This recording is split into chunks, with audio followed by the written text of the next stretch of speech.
Unang-una,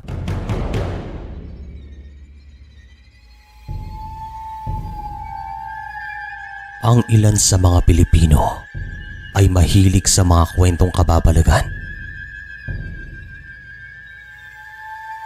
At mayroon akong ikukwento.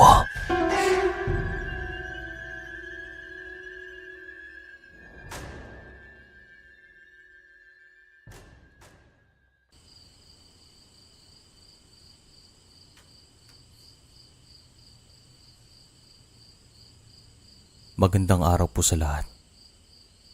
Ito pong karanasang ito ay nangyari sa bahay namin way back 1991 sa isang baryo sa Antique. Sa mga panahon po na ito, ako ay nasa 10 taong gulang pa lamang. May mga pangyayaring naaalala ko pa magpahanggang ngayon, pero ang iba hindi na kasi matagal na kasi iyon. Sa tulong naman ng aking nanay, ay nabuo namin ang kwentong ito nang dahil naaalala pa niyang lahat ng pangyayari. Matanda na po siya ngayon. Maraming salamat sa pagkakataon na ito, Sir Chris. Sisimulan ko na po ang kwento. Taong 1991, buwan ng Pebrero.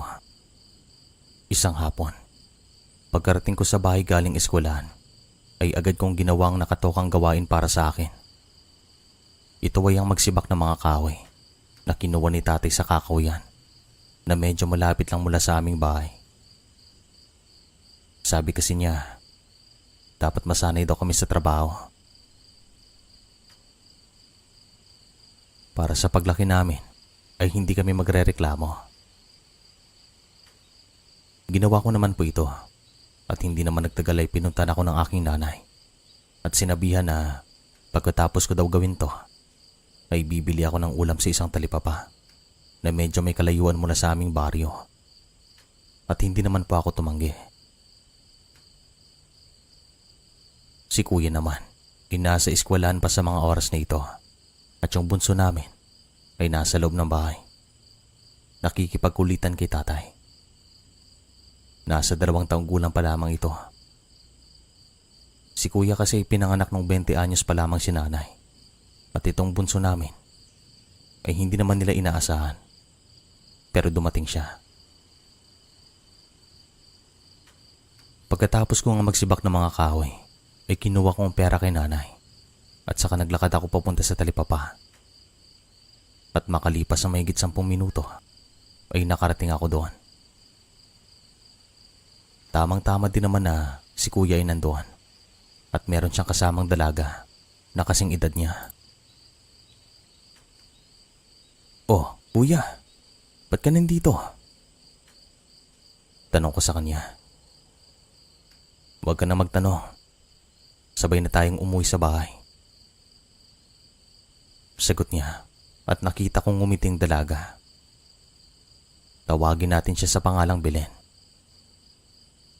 Ito po ang unang pagkakataon na nagkita kaming dalawa at pinakilala naman siya ni kuya sa akin. "Sige, muna na ako sa inyo," sabi ni Belen at nagpaalam naman si kuya sa kanya. "Uy kuya, kasintahan mo ba yon?" Direktahang tanong ko. "Ay oo naman, yung kuya mo. Pag may bagong babae sa eskwelahan, agad niyang nililigawan. Sayang naman ang kanyang kapugian kung hindi niya gagamitin." Pabirong sabi ng isang tambay doon sa talipapa. Totoo po na si kuya ay talagang pogi. Sa aming magkakapatid, siya lang talagang nabiyayaan ng maputing balat. Matangos ang ilong at saka medyo singkit pang mga mata. Kaya ang tawag sa kanya ng iba doon sa amin ay Tisoy. Nangangahulugan ng gwapo o may lahing dayuhan. Parang ganon. "Siya bang bago mong kasintahan?"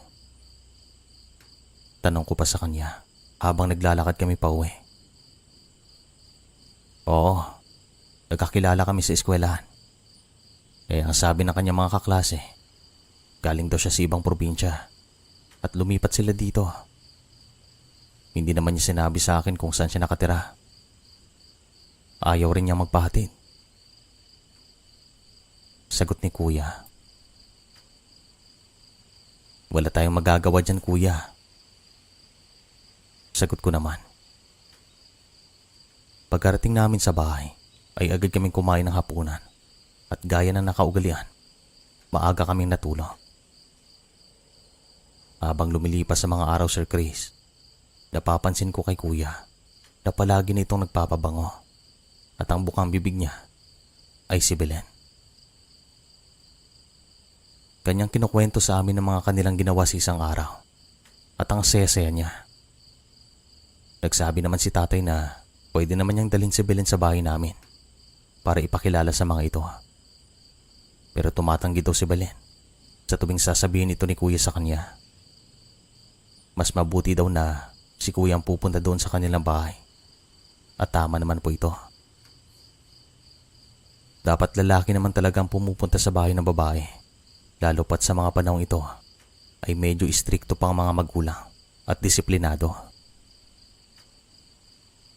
Wala naman kami nakikitang problema kay kuya nung una, maliban sa nanibago lamang kami sa kanyang pag-uugali. Naging masiyahin po ito magmula nung dumating si Belen sa kanya. Sa lahat ng naging jowa ni kuya, si Belen lang talagang nakapagpabago ng kanyang pag-uugali. Kasi talagang tamad itong si kuya. Subalit naging masipag. Yung mga gawaing bahay ay kanyang ginagawa, kahit na hindi mo na siya sasabihan. At ito yung nagustuhan ni nanay sa mga panahong ito. Hanggang sa dumating itong hapon, na habang naglalakad ito papasok sa bahay namin, ay nagdadabog. Nanlilisik ang mga mata at para bang galit na galit. Nagtanong naman si nanay kung ano ang nangyari at sabi niya, nakita daw niya na merong kasamang iba si Belen. Lalaki at kaklase daw niya iyon. Sabi naman ni nanay, normal lamang ang bagay na ito. Alangan naman na siya na lang palagi ang dapat kasama ni Belen. Dapat pakisalamuha din ito sa ibang tao. Pero si kuya ay galit na galit. At tila ba, nagsiselos talaga ito. At sabi pa ni nanay, hanggat walang ginagawang masamang kanyang kasintahan, huwag siyang magalit. Sa mga sandaling ito, dito ko nakita si kuya na patay na patay talaga kay Belen. Ito ang unang pagkakataon na nakita ko si kuya ng ganito. Tol, samahan mo ko. Pupunta tayo sa kanilang bahay. Kakausapin ko siya. Biglang sabi niya sa akin at agad naman akong tumingin kay nanay. Samahan mo ang kuya mo. Maaga pa naman. Yan naman pala eh. Alam mo naman kung saan siya nakatira. Ano mang oras ay pwede mo namang kausapin at puntahan. Sabi naman ng aming nanay. At makalipas ng ilang minuto, ay naglakad na kami ni kuya papunta kina Belen. Siguro 1 hanggang 2 kilometro bang layo ng kanilang baryo mula sa amin. Kuya, sigurado ka bang pupuntahan mo siya? Ano bang gagawin mo? At wala namang siguro problema sa ginawa ni Ate Belen. Normal naman siguro na makisalamuha ito sa ibang tao. Hindi ba? Sabi ko naman. Kinukumbinsi ko itong bumalik sa bahay kasi pagod na ako at maglalakad pa kami ng palayo o maglalakad pa kami ng malayo. Kakausapin ko lang siya at gusto ko siyang makita. Sagot ni kuya at napailing na lamang ako sa mga sandaling ito. Matapos ang mahabang lakaran ay narating namin ng baryo na kung saan nakatira sina Ate Belen. Talagang malayo mula sa amin at malapit nang dumilim sa mga sandaling ito. Mula naman sa bukana ay naglakad pa kami na mahigit 15 minuto at yung daan papunta sa kanilang bahay ay talagang pasikot-sikot. Maliban sa mapunang lugar ay marami pang mga insekto. Talagang nakakairita. Dagdagan pa na pagod na ako sa mga sandaling ito. Gusto ko talagang magalit kay kuya kaso hindi pwede. Baka ako pang pagalitan. Pagkarating namin sa bahay nila Ate Belen, ay tinawag siya ni Kuya at agad naman siyang bumaba ng bahay. Napansin ko naman ang kanilang bahay ay parang bago lang talaga sa lugar na yon. Kasi yung mga materyales ay preska patignan. Parang bagong patayo. Oh, nandito din palang kapatid mo. Pasok kayo dito. Sabi ni Ate Belen. Hindi naman nagtagal lumabas ang nanay ni ate na sa mga sandaling ito ay nakatingin kay Kuya. Kung tumitig po ito ay parang alam niya kung ano ang iyong iniisip at kung ano ang ugali na meron ka. Parang ganun po siya kung tumitig. Para bang isang pusa. At walang kaabog-abog ay nagalit si Kuya. Sinigawan niya si Ate Belen at ang nanay nito ay tumingin sa kanya. Teka, parang hindi na yata tama to ah. Huwag mong sisigawan ng anak ko. Nandito ako. Galit na sabi ng nanay ni Ate Belen. Gusto ko lang pong makausap ng tamang anak nyo.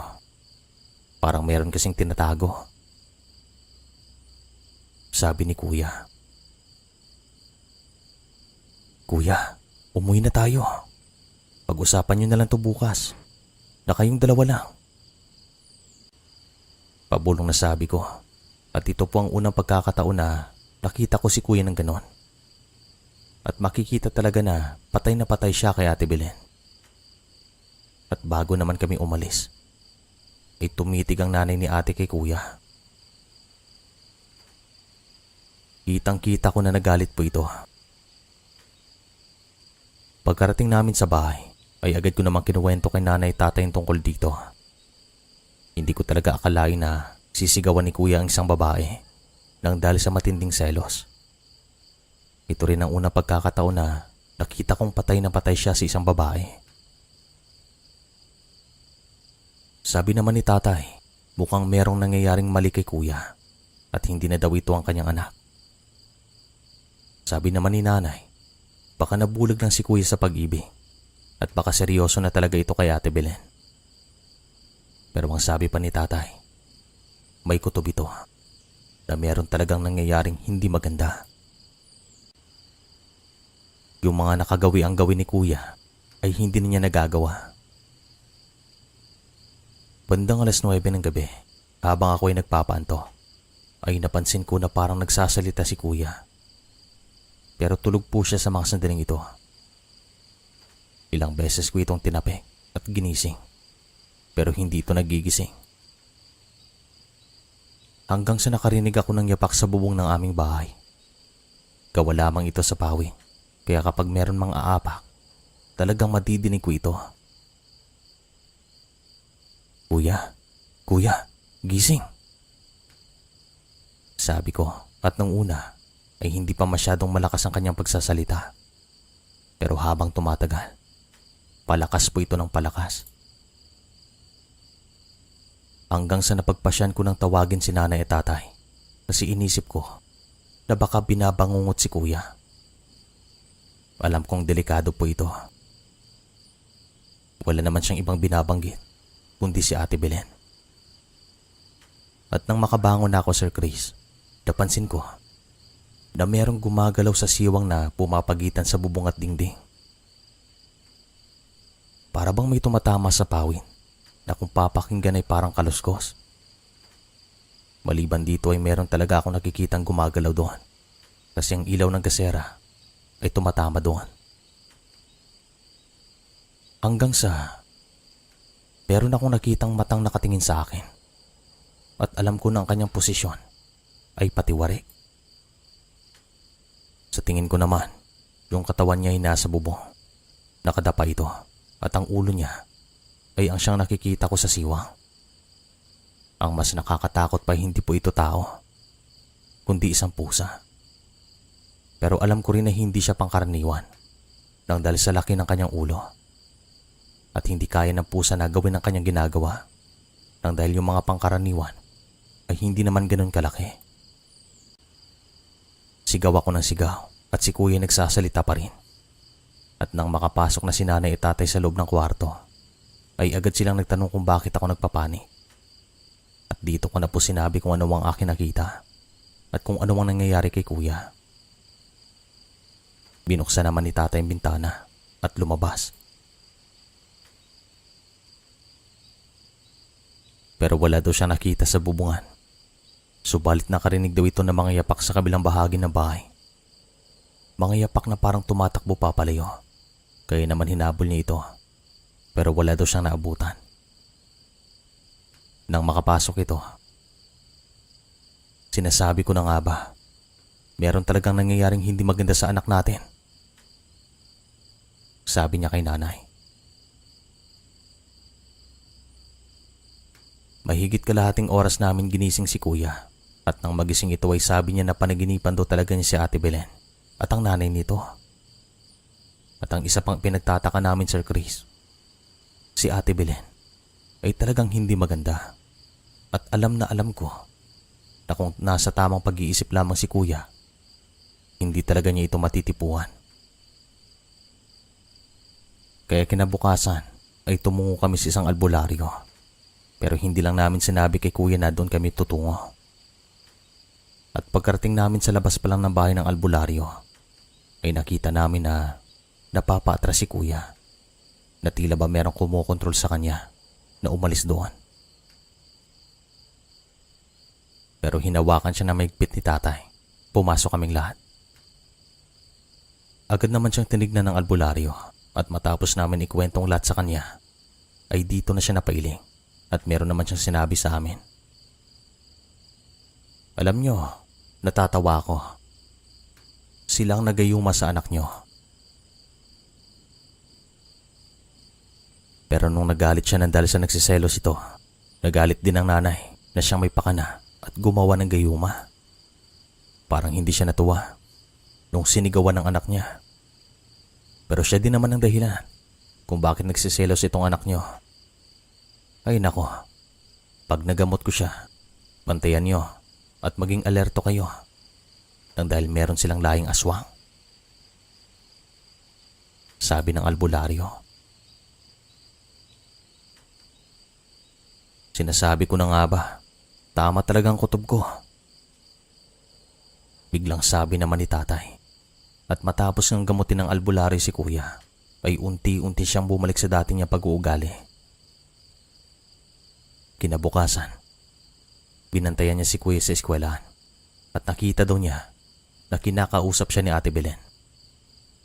Sinasagot naman niya ito pero parang hindi na tulad nung dati. Iniiwasan na niya ito. Makikita daw sa mukha ni Ate Belen na parang galit po ito at sabi naman ni tatay, pagparamdaman ulit nila kami, hindi daw siya magdadalawang isip na lusubin ang kanilang bahay. At dapat ituturo ko daw sa kanya ang tamang daan papunta doon. Pero mabuti naman, Sir Chris, at hindi na po ito nasundan. Naging tahimik ang bawat gabing nagdaan at si kuya ay unti-unting bumalik sa kanyang dating pag-uugali. Hindi na rin daw niya pinapansin si Ate Belen sa kanilang eskwelahan. At kung tatanungin daw ito, sabi niya, hindi naman daw naging sila ni Belen na siyang nakapagtataka. Hanggang dito na lang po ang kwento. Maraming salamat sa inyo.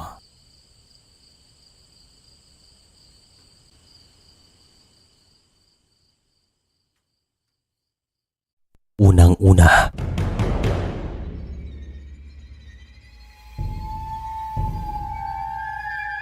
ang ilan sa mga Pilipino ay mahilig sa mga kwentong kababalagan. At mayroon akong ikukwento.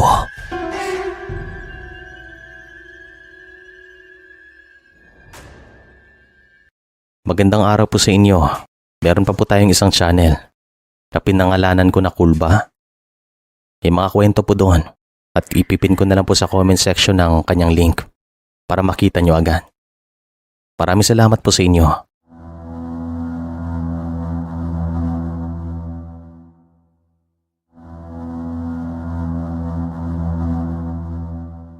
Magandang araw po sa inyo, Sir Chris. Itong karanasang ito ay nangyari sa isang baryo na matatagpuan sa Iloilo, way back 1993. Noong time po na ito, ay nangungupahan ako sa isang bahay doon nang dahil nagtatrabaho ako sa isang establishmento.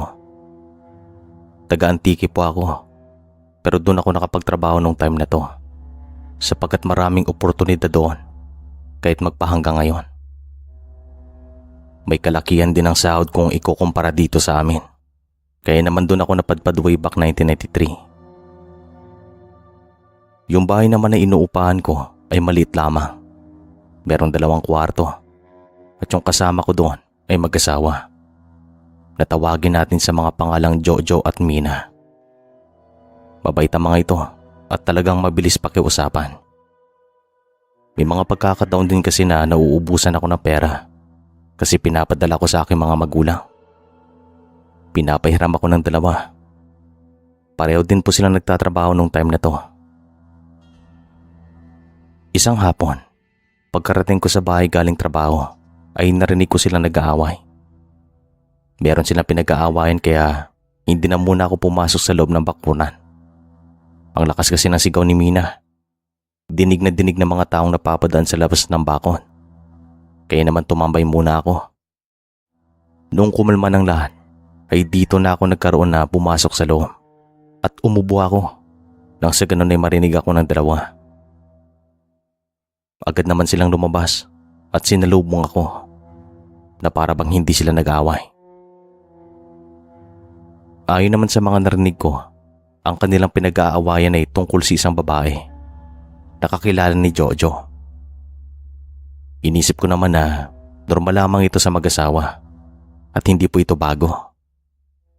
Sa mga sandaling ito ay sinabihan ko silang 2 na magsaing na sapagkat meron akong dalang ulam at ako nang magluluto ng mga ito. Ganito po kami sa bahay paupahan. Hindi kami nagkakanya-kanya. Sama-sama kami kung kumain. Maliban na lang kung gagabihin ako ng uwi o ang isa sa kanila.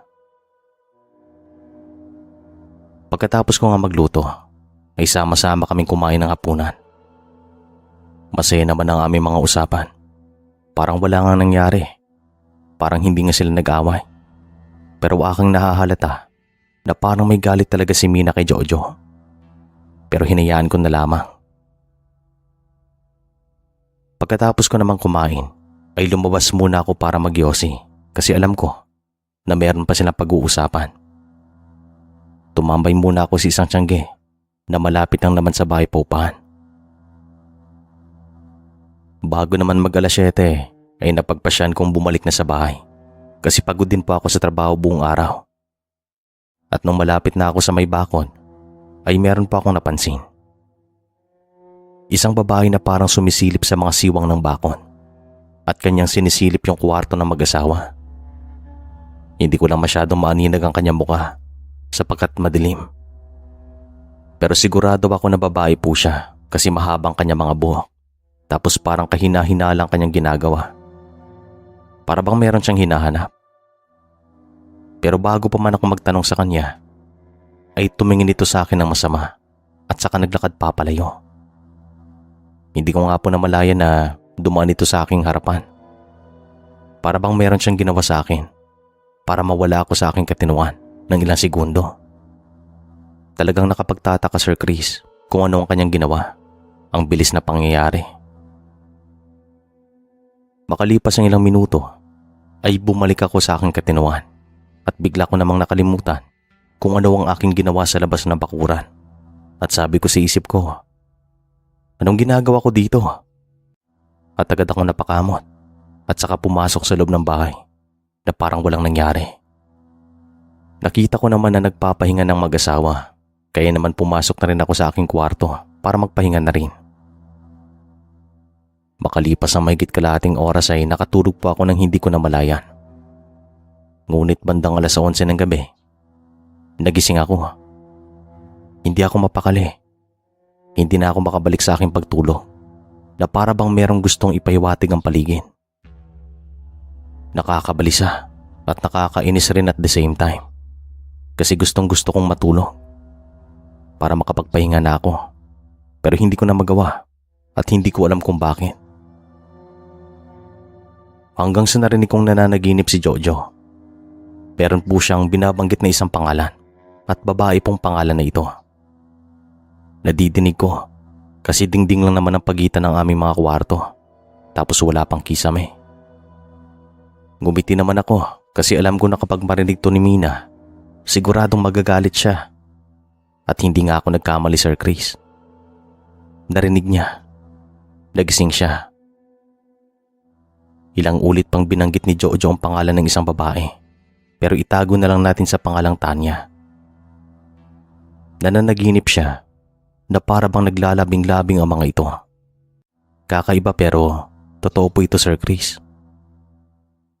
Tanya, ang bango mo. Ang sarap kagatin ng iyong mga pisngi. Dito ka lang sa tabi ko. Oo nga. Huwag lang nating ipaalam kay Mina. Akong bahala sa iyo. Basta magkita lang tayo sa isang lugar na hindi niya malalaman. Patay. Anong klaseng panaginip ba yan? Parang totoo ah. Parang nag-uusap sila sa pamamagitan ng panaginip. Ngayon lang ako nakaengkwentro ng ganito ah. Sabi ko na lamang sa mga sandaling ito. At walang ano-ano. Nakarinig ako ng malakas na sampal. Sa sobrang lakas niya nagulat ako. Yun pala, sinampal na ni Mina si Jojo sa mukha. At agad naman siyang nagising at nagtanong kung ano ang nangyayari. At kung bakit yung ginawa ni Mina. Napapaaray po ito kasi sobrang lakas talaga, Sir Chris. At ako naman ay napapangiti. Sigaw ng sigaw si Mina. Galit na galit. Kaya naman napagpasyan kong tawagin ng dalawa at lumabas muna sa kanilang kwarto. Kasi mas mabuti na pag-usapan na mahinaw ng ganitong sitwasyon. Lalo pat gabi na. At baka marinig sila ng mga kapitbahay. Pinag-usapan nga namin ng lahat at habang nagsasalita si Jojo ay napapahawak ito sa kanyang pisngi. Kasi masakit ang sampal ni Mina. Panaginip lang yan, Mina. Malabo na magkakatotoo yan. Kumalma ka. Hindi yan totoo. At sa dinami-dami ng mapapanaginipan. Bakit ba kasi yan pare? Yan tuloy. Nasampal ka ng malakas. Oo nga pare. At Mina, pasensya ka na. Kahit na panaginip lamang yon, hihingi ako ng tawad sa iyo. Patawarin mo ako. Hindi ko naman nakokontrol ng isang panaginip. Sige na, patulog na tayo. Tumawa na lamang ako sa mga sandaling ito at hindi naman nagtagal ay bumalik na kami sa aming kwarto para magpahinga. Makalipas lang ilang minuto ay nagsimulang tumahol ang aso sa likod ng bahay. Alaga po ito ng may-ari ng bahay paupahan na tawagin nating Mang Lando. Nagtataka naman kami kasi gabi na pero tumatahol ito at umaalulong pa. Kaya naman tinawag ako ni Jojo. Lumabas ako at tumungo sa kabila. Nagsabi ito na maging alerto daw kami kasi sigurado na meron talagang pinapahiwatig ang aso. Sigurado na meron siyang gustong iparating sa amin. Mabait din kasing aso na ito at malapit po sa amin. At habang nag-uusap kami ni Jojo, ay isang kalabog ang narinig namin sa likod ng bahay na kung saan naroroon ang aso. Para bang hinampas ang bubong ng kanyang maliit na bahay. Oh, narinig mo yon? Merong humampas. Lumabas tayo. Sigurado na merong nakapasok dito sa bakuran. Baka magnanakaw. Mina, dito ka lang. Ilak mo ang bintana. Hindi pare. Mas mabuti na kasama natin si Mina. Dali na. Punta tayo sa kusina. Para makita natin kung sino yung nasa likod. At saka bakit huminto sa pagtaulang aso? Nakapagtataka. Lumabas na kami ng kwarto at tumungo sa kusina para tignan kung sino yung nasa likod ng bahay at kung sino yung humampas sa bubong ng bahay ng aso. Pagkarating namin doon ay kumuha kami ng tig-iisang patalim. Mas mabuti na makasigurado kami kasi baka pasukin kami ng wala sa oras. Ang unang suspecha talaga namin, Sir Chris, ay magnanakaw. Wala nang iba. Hindi naman kasi ito ang unang pagkakataon na merong pinasok na bahay sa baryo nung time na to. Meron din kasi mga taong suwail sa baryo. Nakiramdam kami ng ilang minuto. Patingin-tingin pa rin kami sa labas ng kusina. Kasi baka merong nagtatago. at naghihintay lamang ng tamang oras. At pagkatingin ko naman sa bahagi na kung saan naroroon ang aso, nakita kong nakahandusay na ito. Parang walang malay, kaya naman agad ko itong sinabi kay Mina at Jojo. Tumingin din sila sa bahagi na yon at nakita nga nila na wala nang malay ang aso. At ang unang inisip namin ay hinampas po ito ng matigas na bagay, kaya nawala ng malay. Walang kaabog-abog ay isang tunog ang narinig namin ng paulit-ulit. Sa katunayan, pare-pareho po kaming walang ideya kung ano ang ibig sabihin ng tunog na ito o kung ano yung pinaparating. Paulit-ulit lang, kaya nagtataka na kaming tatlo. Makalipas ang mahigit 1 minuto ay dito na po napapaaray si Mina. Sobrang sakit daw ng kanyang puson, parang pinipig ang kanyang mga lamang loob at hindi daw ito makahinga na maayos. Ginawa naman namin ang lahat ni Jojo, pero nahirapan kami kasi hindi rin alam ni Mina kung ano yung sanhi ng pananakit ng kanyang puson. Sabi pa nga ni Jojo, baka daw nang dahil sa kinain niya. Pero sabi ko naman pare-pareho lang naman kami ng ulam at kanin. Bakit si Mina lang ang tinamaan ng sakit ng tiyan? Kaya nakapagtataka. Hanggang sa meron ng lumundag sa bubong ng bahay. Pero yung tunog ay paulit-ulit pa rin. Tunog po pala ng tiktik. Sa huli lang namin nalaman, sa kapitbahay pa namin. Ito rin pong dahilan kung bakit sila nagising sa mga sandaling ito. Nagpanik na rin si Mina nang dahil sa sobrang sakit na kanyang nararamdaman. Kaya dito na namin napagpasyahan na humingi ng saklolo sa kapitbahay namin. Tinawag namin sila mula sa bintana ng kwarto ng mag-asawa at tumugon naman ang mga ito at tumungo sa bahay paupahan para kumustahin kami. Pagkapasok pa lang ng mag-asawa na tawagin nating Mang Gustin at Aling Rowena, ay agad silang nagsabi na meron silang nadidinig na tiktik at nang dahil dito ay nagising daw sila ng wala sa oras. Nalaman namin na kanina pa pala nila ito nadidinig. Pinakalma namin si Mina at pinahiran ng isang pamahid na medyo maanghang para maibsan ang pananakit sa kanyang puson, pero ganun pa rin. Alam niyo, hindi na tama itong nangyayari dito sa inyo. Nararamdaman ko na meron talagang umaaligid na aswang ngayon dito. Kung sino ka man, wag na wag mo kaming susubukan. Kasi pag malaman namin kung sino ka, ipapaalam talaga namin sa buong bayan. Oo nga, lubayan mo na kami. Wala kaming kasalanan sa iyo. Umalis ka na dito. Ikaw, Iyo, maghanap ka ng goma. Sunugin mo. Utos naman sa akin ni Mang Gustin at agad naman akong tumungo sa kusina na kung saan din nakaimbak ang mga lumang gamit ng may-ari ng bahay paupahan. Naghanap ako ng goma na hindi na rin ginagamit at tamang-tama na meron pa akong nakita. Sinindihan ko ito at nung umapoy na ay itinapon ko naman sa labas ng kusina nang sa ganun ay doon kumalat ang usok. Pumalik naman ako sa loob ng kwarto nila Mina at dito ay nakiramdam kami. Makalipas lang ilang minuto, huminto sa pagtunog ang tiktik. Saka nasundan ito ng mabigat na pagaspas papalayo na para bang may lumipad galing sa bubong.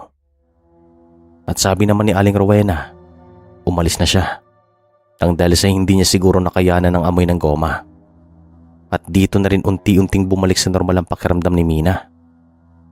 Sa pagsikat naman ng araw ay tumawag kami ng Mang Gustin ng albularyo kasi pabalik-balik daw ang sakit na kanyang nararamdaman. At nang makabalik kami sa bahay na kasama itong magaling na albularyo, ay agad naman niyang tinignan si Mina.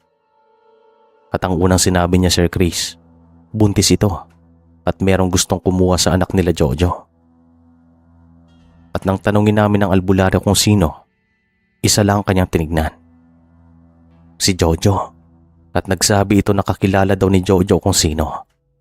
At dito na rin nagsabi si Mina na si Tanya, wala nang iba. Inilarawan naman nilang itsura at sigurado ako na siya yung nakita ko sa labas ng bakuran bago ako pumasok kagabi. Nalaman ko rin na si Tanya ay kakilala ni Jojo. Bali nagkakilala daw sila sa isang karinderya na malapit lang sa kanilang pinagtatrabahuan. Sabi naman ng albularyo, baka gustong gusto ni Tanya si Jojo, kaya napapanaginipan niya ito at gusto niyang mawalang dinadala ni Mina. Pero meron namang mga binigyan na pangontrang albularyo para hindi na muli kaming gambalain, at nagbigay din siya kay Jojo para hindi tabla ng anumang gayuma. Pagkatapos ng gabing ito ay naging tahimik din naman ang lahat. Hanggang dito na lang po ang kwento.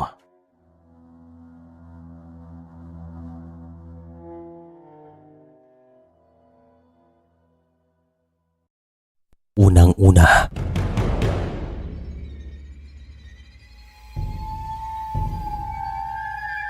ang ilan sa mga Pilipino ay mahilig sa mga kwentong kababalagan.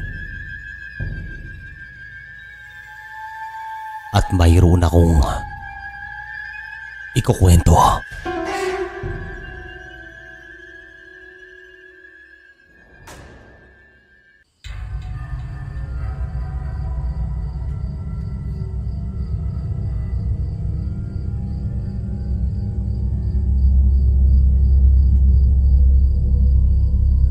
Magandang araw po sa inyo. Itong karanasang ito ay nangyari sa lugar namin sa Capiz way back 1985. Matagal na po ito, pero gusto ko lang pong ibahagi sa inyo nang dahil nakasanayan ko na rin makinig ng mga kwentong kababalagan dito. Kaya naman naisipan ko na ibahagi ko kaya ang aking karanasan nang sa ganon ay akin naman ang mapakinggan. Maraming salamat po. Sisimulan ko na.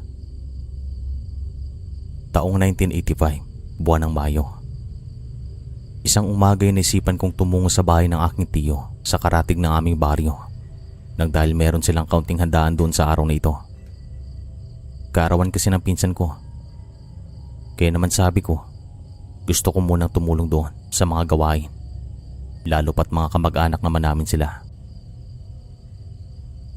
Pagkarating ko sa kanilang bahay, ay nakita ko silang abala sa pagluluto. Agad naman akong tumulong. Hanggang sa nakita ko itong isang dalaga na sa tansya ko ay nasa 19 anyos. Magkasing edad lamang sila ng aking pinsan na siyang may kaarawan ng araw na ito. Nagtataka ako kung sino siya kasi noon ko lang siya nakita. Maputi, matangkad, maganda, at medyo malaki ng kanyang tiyan. Nagdadalang tao po ito. Lumapit ako sa pinsan ko at nagtanong, "Insan, sino yan?"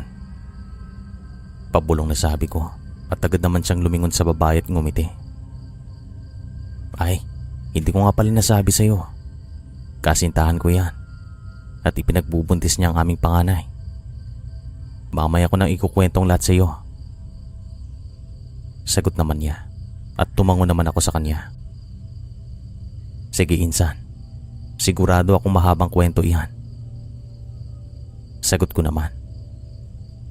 Palagi naman po akong pumupunta sa kanilang bahay, pero ito yung unang pagkakataon na nakita ko ang kanyang kasintahan, tapos buntis na. Tawagin na lang natin siya sa pangalang Amanda. Mabait po ito at talagang mestisa.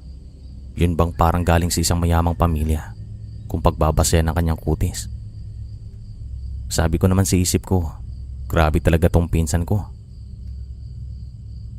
Hindi naman po sa pagmamayabang pero halos lahat po ng mga tiyuhin ko ay matinik sa babae at yung pinsan ko ay gumaya din sa mga ito. Pagkatapos namin magluto ay nagpahinga kami sa likod ng bahay kasi yung mga bisita ay darating mamayang tanghali. Ito po kasing pinsan ko ay maraming mga kaibigan. Magaling din kasi ito makitungo at makibagay sa iba. Kaya naman hindi na ako magtataka kung bakit marami siyang kakilala. Kinuwento nga sa akin lahat ng aking pinsan kung paano sila nagkakilala ni Amanda. Kinuwento din niya kung saan sila unang nagkita. Pero makalipas daw ang 2 linggo ay mas naging matindi ang kanilang pagmamahalan. At yun nga, naglabing-labing ang mga ito. At pagkatapos daw ito mangyari, hindi nagpakita sa kanya si Amanda. Hindi rin daw alam ng aking pinsan kung ano ang dahilan. Pero makalipas ang 6 na buwan, nagpakita ulit si Amanda sa kanyang pinagtatrabahuan na merong dalang mga gamit.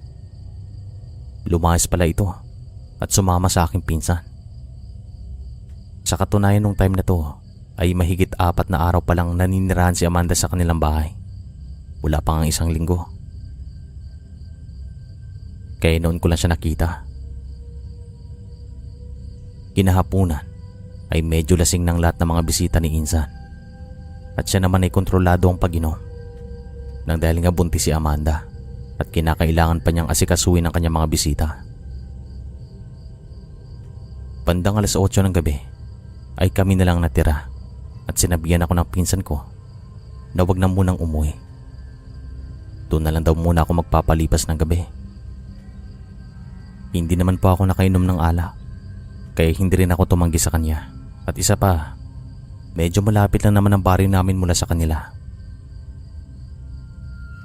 Bandang 8:30 ay pumasok sa kwarto si Insan, pero hindi na nakalabas pa nang dahil sa pagod at puyat. Ito namang si Amanda ay tumulong pa sa paglinis, pero sinabihan ko na itong pumasok at kami nang bahala ni Tio. Nagpasalamat naman po ito at pumasok sa loob ng kanilang kwarto. Bandang 9:00 ay tapos na naming ligpitin ang lahat. Malinis ng bahay, pati ng buong bakuran. Hanggang sa naisipan ko magdala ng silya sa tapat ng bahay kasi gusto ko munang magpahinga saglit at magpaanto. Pero si Tio ay pumasok na sa kanilang kwarto para magpahinga. Siya nga po pala, si Insan lang po ang nag-iisang anak. Matapos ang mahigit 20 minutos ay bigla namang lumamig ang simoy ng hangin. Nanggagaling po ito sa kakawyan na nasa tapat ko lang. Sa sobrang lamig, nanindig ang aking mga balahibo. At nang dahil naman dito, ay napatayaw ako at napahima sa aking mga braso. Talagang nagtataka ako kung bakit ganito kalamig. Noon ay hindi naman ganito. Para bang Disyembreng buwan na ito, kahit na hindi pa naman. Hanggang sa meron akong napansin, isang figura na nakatayo sa labas ng bakon. Nasa tapat ko lang po ito, kaya naman labis ang aking pagtataka kung sino ito. Madilim yung paligid, pero nang dahil maliwanag ang buwan, nakita ko siya. Kaya naman dahan-dahan akong lumapit sa kanya. Parang tinatawag niya ako. Nagsasalita ito pero hindi ko naman masyadong marinig. At nang malapit na ako sa bakon, ay dito ko na po siya nakita at napagtanto ko na isa po itong matandang babae na siguro nasa 70 pataas ang kanyang edad. Payat po siya, mahabang buhok na kulay puti, napakamistisa, para bang may lahing taga-ibang bansa. Ganito po ang kanyang deskripsyon at meron po akong napansin. Parang kahawig niya si Ate Amanda. Magandang gabi ho. Ano pong may paglilingkod ko? 10 oras na po ng gabi. Baka ano pang mangyari sa inyo sa daan? Mahinahong sabi ko sa kanya. Nandyan ba si Amanda? Ang pinakamamahal kong apo? Tanong naman niya. At tumango naman ako at sabi ko sa isip ko, tama nga ang aking hinala. Kasi nga magkahawig ang mga ito. Ay opo, pasok po kayo dito. Sabi ko sa kanya, sabay bukas ng parang pinto ng bakon. Iho, sino ang kausap mo? Tanong naman ng aking tiyo. At nakita ko siyang nakadungaw sa kanilang bintana. Yung lola po ni Amanda, nandito po.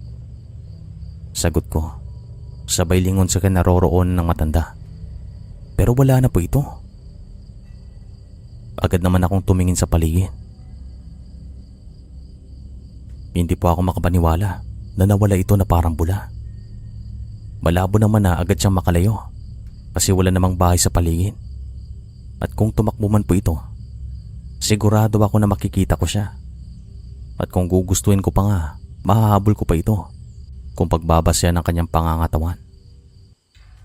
Hindi na po ito makakatakbo ng mabilis nang dahil sa katandaan.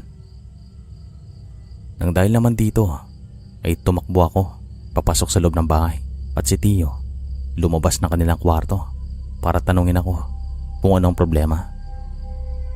Sinabi ko naman sa kanyang lahat at nang dahil naman sa narinig kami ni Ate Amanda ay lumabas po ito ng kwarto. Hindi naman kasi ganoon kalaki ang bahay nila Tio, kaya naman kung merong nag-uusap, madidinig ng lahat. Anong problema? Sinong nakita mo? Tanong ni ate at sinabi ko naman na nagpakilala ito bilang lola niya. Hanggang sa sinabihan niya akong ilarawan ko daw ang itsura ng matanda at matapos ko namang gawin to, ay agad siyang napaatras habang nanlalaki ang mga mata.